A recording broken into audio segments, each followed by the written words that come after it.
I'm a bit sketchy. I'm like really tired, right, today, because I was up all night last night arguing with racists on the internet. Or family members, really, is who they are. Because I'm from a place called Farnworth, just outside Bolton, and really, that's all it's worth, one solitary cheer. And like, it's quite a rough area, so I've got two groups of friends, really. I've got friends who I've made since I became an adult, who are nice people, you know, and then I've got the people I went to school with, who are just fucking scum, in essence. Yeah, they're all like in the EDL and things like that. It's really, but you know, I don't like them, but I grew up with them. You can't pretend you were from somewhere else. So like, two of them, right, are really high up in the EDL, and they run their own little splinter group who are opposed to, right, the building of a quote-unquote super mosque on the outskirts of Bolton. Now, at first I thought, being a lefty type, I thought, oh, that's nice. That's nice that someone's concerned about the effects that this new super mosque will have on the local independent mosques in the area.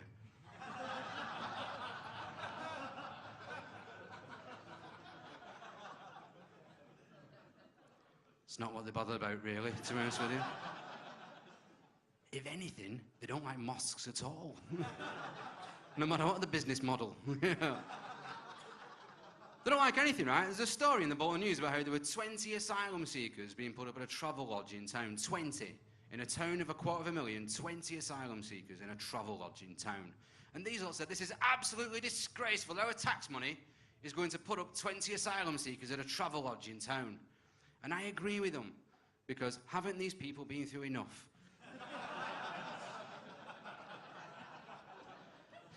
It's clearly part of the government strategy, pending their asylum, stick them in a travel lodge in Bolton, and after a couple of days they go, you know what, fuck this.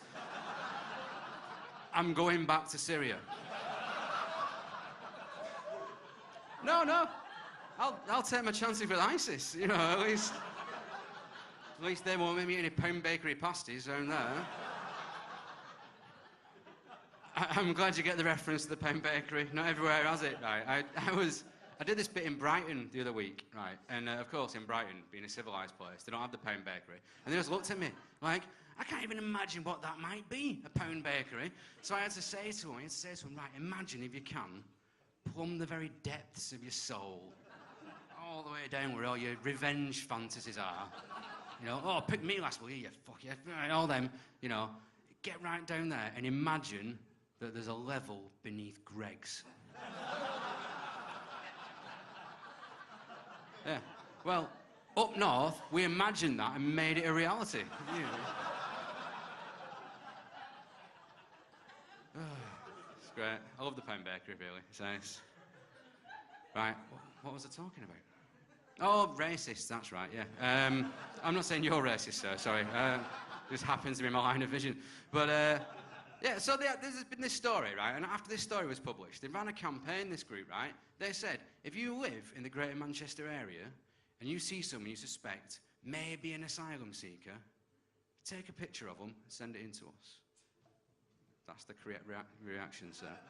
So I said, how am I supposed to know if somebody's an asylum seeker? Because I quite like going on this page and winding them up. And he said, if they look foreign and they're hanging around a hotel. Yeah. Bloody foreigners, coming over here, staying in our hotels. They're not for you. Stay in your own hotels in your own countries. Our hotels are professional footballers to gang rape drunk teenagers in and things like that. Sorry, have consensual sex with grunts. Jesus. So I said, what do you mean by foreign? And he went, well, you know, black, brown, Asian, that sort of thing. I went, oh, right, I get you now. I know what you want. You want a picture of a brown person? Yes. In a hotel? Yes. I said, I've got one for you. And I sent him a picture of Lenny Henry.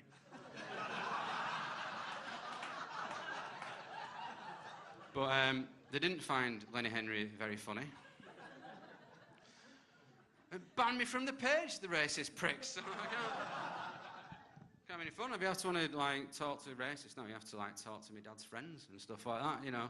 Right, unfortunately, that's all from me. You've been absolutely lovely. This has gone by real quickly. Thank you very much. Cheers. There you go. First in this short section was Kehoe. Great stuff, right? Okay, well, let's keep the applause going. Let's build it up now. And let's please add a bit of